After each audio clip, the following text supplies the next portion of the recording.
आज Doubtnut app download करें। Doubtnut पर अपने सभी गणित, रसायन विज्ञान, भौतिक विज्ञान और जीव विज्ञान के डाउट्स का करो सफाया। बस प्रश्न की फोटो खींचो, एक ही प्रश्न को क्रॉप करो और तुरंत वीडियो सोल्यूशन पाओ।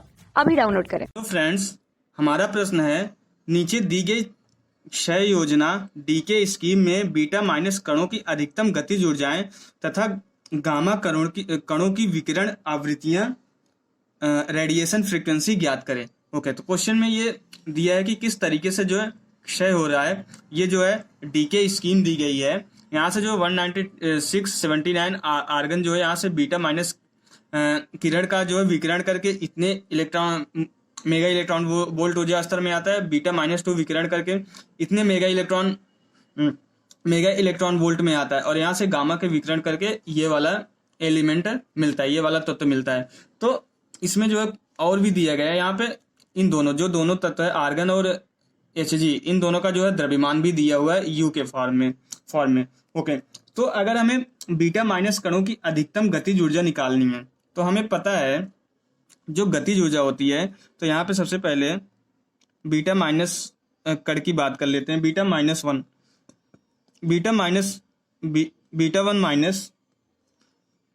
वन माइनस कणों की जो अधिकतम गतिज ऊर्जा होगी, कणों की अधिकतम गतिज ऊर्जा, इसकी जो अधिकतम गतिज ऊर्जा होगी, हमें पता है कि यहाँ पे जो फॉर्मूला होता है, जो बंधन ऊर्जा, इनके यहाँ पे डीके होने के बाद जो विखंडन ऊर्जा निकलती है, जो ऊर्जा निकलती है, वही जो है गतिज ऊर्जा के फॉर्म में मिलती है। तो यहाँ पे जो इसका जो विखंडन ऊर्जा जो जब हम लिखते हैं बीटा वन माइनस के लिए लिखेंगे तो यहाँ पे इसको इस तरीके से लिखते हैं, जो द्रव्यमान में क्षति हो रही है del M into C square, ये आता है जो है द्रव्यमान में क्षति इंटू सी स्क्वायर। ये जो है इतनी ऊर्जा जो है विखंडित होती है। ये उससे भी आती है, E बराबर एम सी स्क्वायर से ही ये फॉर्मूला आता है। क्योंकि जो है अगर द्रव्यमान जो है ऊर्जा में कन्वर्ट हो रहा है तो जितने द्रव्यमान की क्षति हो रही है उसमें सी स्क्वायर का मल्टीप्लाई कर देंगे तो वही हमारी ऊर्जा आ जाती है। तो ये ऊर्जा जो है डेल एम सी स्क्वायर के बराबर होती है। लेकिन ये जो है अगर हम बीटा वन माइनस के लिए निकाल रहे हैं तो यहाँ पे जो इस एनर्जी लेवल पे आ रही है इसको माइनस भी करना पड़ेगा, क्योंकि ऑलरेडी यहाँ पे इतनी ऊर्जा है। तो अगर हम इसको माइनस करेंगे -1.088 मेगा इलेक्ट्रॉन वोल्ट। अब अगर हम यहाँ से निकाल देंगे तो यही मैक्सिमम, यही अधिकतम बीटा वन माइनस कणों के लिए अधिकतम गतिज ऊर्जा होगी। ओके, अब यहाँ से अगर हम यहाँ पे द्रव्यमान क्षति की अगर इक्वेशन लिखे, हमें पता है कि अगर ये वाला परमाणु जो है डीके होकर इसमें चेंज हो रहा है तो इसका जो द्रव्यमान है उसमें से घटा देंगे तो जितना आएगा उतनी द्रव्यमान की क्षति होगी। तो यहाँ से जब इसके बाद जब इसको हम यहाँ से फॉर्मूला लिखेंगे तो डेल्टा एम के लिए एम किसके लिए है 19879 AU के लिए है ये। फिर माइनस एम अब किसके लिए 19880 Hg के लिए है इंटू सी स्क्वायर। ओके, यहाँ पे सी स्क्वायर का मल्टीप्लीकेशन आएगा और फिर minus 1.088 mega electron volt. Okay, तो ये वाला हो गया। तो अब अगर जब इसको हम यहाँ पे इन दोनों की वैल्यू जब रखेंगे तो यहाँ पे जब इसको इन दोनों द्रव्यमानों की वैल्यू अगर यहाँ से पुटअप करेंगे तो 197.968233। अब u जो आ रहा है दोनों में हम उसको कॉमन ले लेंगे, -197.9666760। यहाँ से जो है u सी स्क्वायर हो जाएगा और ये -1.088 मेगा इलेक्ट्रॉन वोल्ट ये रहेगा।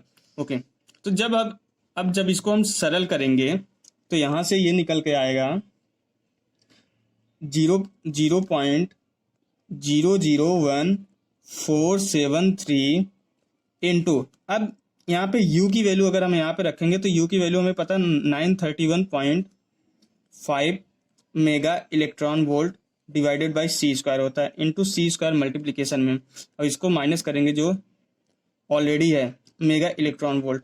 ये सी स्क्वायर कैंसिल हो जाएगा। जब इसको मल्टीप्लाई करके रखेंगे तो यहाँ पे जो इसकी वैल्यू निकल के आएगी 1.372 mega electron volt minus 1.088 mega electron volt.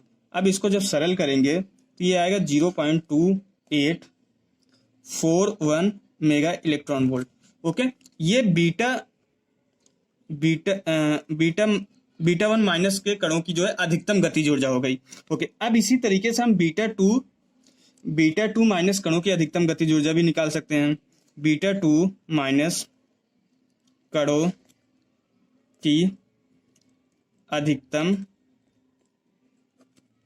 गतिज ऊर्जा इसी सेम तरीके से उसके लिए भी निकाल सकते हैं। बस यहाँ पे जो -1.088 मेगा इलेक्ट्रॉन वोल्ट आ रहा है, अब इसके लिए चेंज हो जाएगा, क्योंकि यहाँ पे बीटा टू माइनस के लिए जो है ये लेवल आ रहा है, ये एनर्जी का ऊर्जा स्तर आ रहा है। तो यहाँ पे इस पॉइंट की जगह 1.088 की जगह ये माइनस करेंगे, बाकी सारी चीजें सेम रहेगी। इसी सेम तरीके से हम इसको भी निकाल सकते हैं।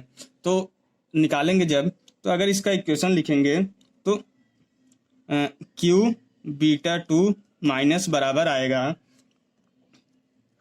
M 198.79 AU minus M 198.80 Hg into C square minus 0.412 mega electron volt. Okay, तो ये इक्वेशन बन गई। अब यहाँ से जो है जब सबकी वैल्यू रखेंगे और अगर हम सॉल्व करेंगे तो ये आएगा सेम उसी तरीके से सॉल्व करेंगे जैसे ऊपर वाला सॉल्व किए। 1372 mega electron volt minus 0.412 mega electron volt. Okay, तो यहाँ से जब इसको हम सॉल्व करेंगे तो ये 0.960 मेगा इलेक्ट्रॉन वोल्ट आ जाएगा। ओके, ये बीटा टू माइनस कणों की अधिकतम गतिज ऊर्जा होगी और ये जो है बीटा वन माइनस कणों की अधिकतम गतिज ऊर्जा।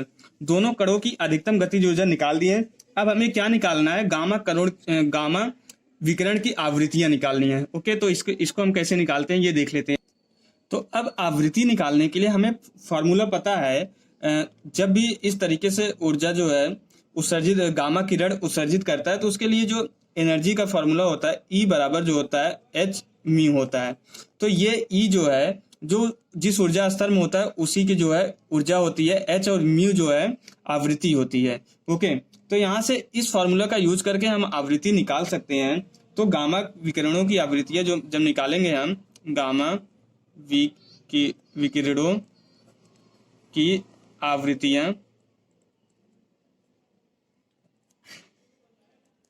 आवृत्तियां ओके, तो गामा विकिरणों की जब हम आवृत्तियां निकालेंगे, इसको मैंने यहाँ पे जो है हाफ डायग्राम ही बनाया है। यहाँ पे मैंने पूरा डायग्राम नहीं बनाया, यहाँ पे मैंने हाफ डायग्राम बनाया है जो क्वेश्चन में दिया गया है, क्योंकि अब मुझे गामा विकिरणों की आवृत्तियां ही निकालनी है। तो यहाँ से आप देख सकते हैं ये जो है 1.008 मेगा इलेक्ट्रॉन वोल्ट ऊर्जा स्तर है, 0.412 मेगा इलेक्ट्रॉन वोल्ट ऊर्जा स्तर है। जब गामा वन की बात करेंगे तो ये ऊर्जा स्तर लेंगे, ई की वैल्यू ये लेंगे। जब गामा टू की बात करेंगे ये लेंगे, गामा थ्री के लिए भी जो है इन दोनों का माइनस ले लेंगे। ओके, यहाँ पे ये जो है न्यूनतम ऊर्जा स्तर है, तो यहाँ पे जो है इसके लिए जो 0 है। तो यहाँ से हम अब ये बोल सकते हैं, अगर हम गामा वन की बात करें, ओके, तो आवृत्ति गामा वन के लिए जो आएगी, गामा वन के लिए आवृत्ति जो आएगी म्यू गामा वन के लिए। ओके, तो गामा वन के लिए जो आएगी 1.088 माइनस 0 डिवाइडेड बाई H, ये जो है मेगा इलेक्ट्रॉन वोल्ट रहेगा।